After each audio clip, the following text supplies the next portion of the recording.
What is name list screening? The outcomes of a search and discounting factors. What is name list screening? Name list screening is part of the process of performing due diligence. The process, also known as screening, involves searching for a name on a name screening database. A name screening watch list comprises of sanction and terrorist lists, politically exposed persons, PEPs, adverse media, high-risk business lists, and local or internal blacklist databases.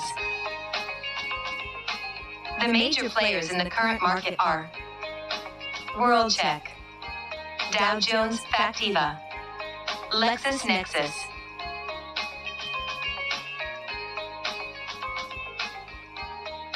The outcomes of a search. There are several outcomes after a search is conducted on a name. No hit, true or positive hit, and false positive hit. No hit. This is where the search on screening database returns 0 or no results. For example, in LexisNexis, we searched for the name Brent Chudoba. The result came back as no matches found, which means that the database was not able to find any adverse media or sanction news for Brent Chudoba. True or positive hit. Here the search returns a result that can be conclusively verified that it is the same person. It is also referred to as a true match and results from sanction screening. For example, in LexisNexis, we searched for Sachin Tendulkar, and the results came as a PEP hit on Sachin Tendulkar, his close associates, his wife, and daughter.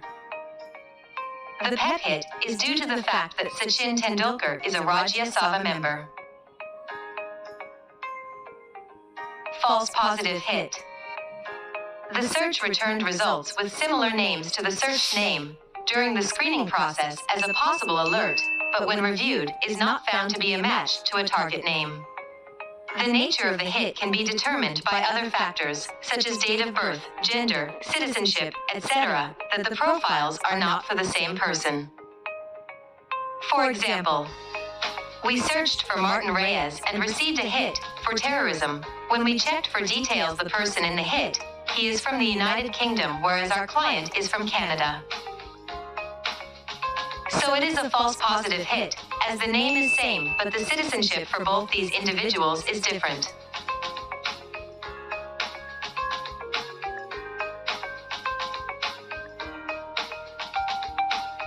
Discounting factors. Discounting factor single U can use any one of the factors in green on its own.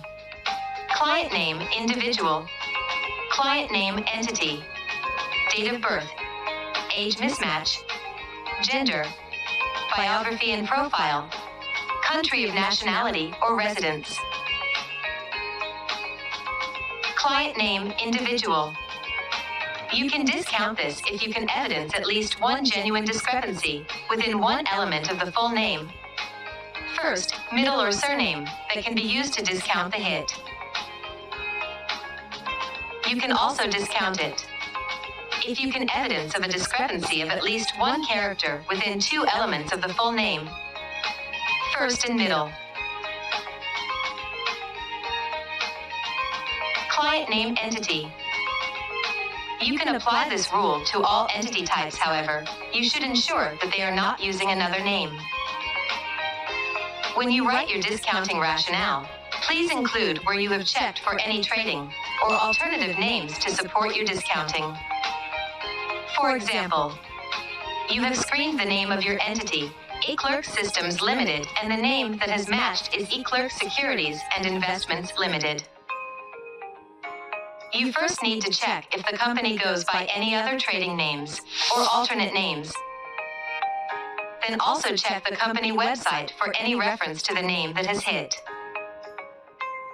If you are certain that this does not match your client name, then attach the evidence that reflects that the company does not have a trading name, that could be the alert name, or that it's not a previous company name, and explain this in your rationale. Date of birth. You can discount this if you can evidence at least two differences within the three components of the date of birth. For example, you must be able to provide evidence that at least day and month, or month and year, or day and year conflicts with your client's dates of birth in order to discount as a false positive. Age mismatch. There must be at least 2 years difference between your client's age and the alerted person's age in order to discount as a false positive.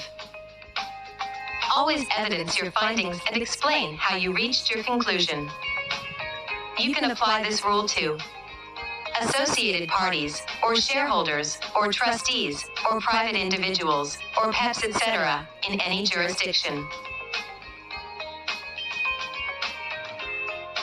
Gender.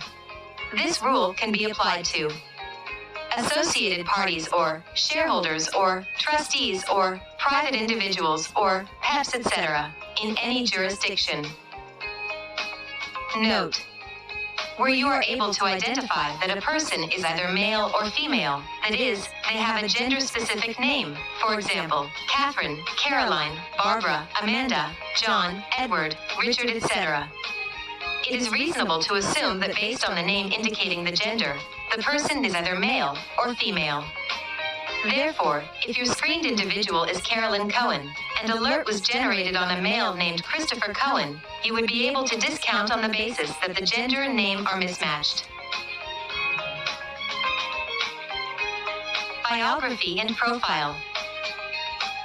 A biography is a profile of an individual which explains their career background and the organizations they have been associated with in the past. The biography can provide a lot of information about the individual, the positions they hold, awards they have won, and education details. Using these details, we can adjudicate whether the hit is a true match or false positive. For example, the hit mentions that the individual was jailed for 3 years between 2015 to 2018. However, our client was in continuous employment with a firm for these years.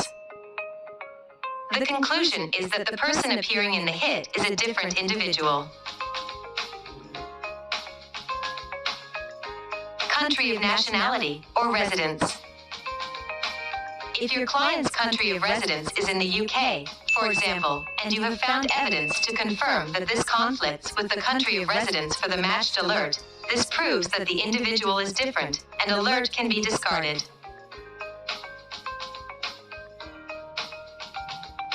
Dual discounting factors. In a few scenarios, the details in the hit and the client will be too close for adjudication or disposition. In those scenarios, single discounting factor will not work. In such scenarios, we will have to club two factors to form a decision on the alert. For example, we receive an alert on John Smith for injuring a person via road accident. John is aged 35 and currently living in the UK. However, when we check the details for our client, he is 36 years old and living in the USA. In this scenario, as the age difference is only 1 year, we will not be able to discard the hit base's single discounting factor. So we will use the country of residence factor along with the age mismatch factor to support the adjudication.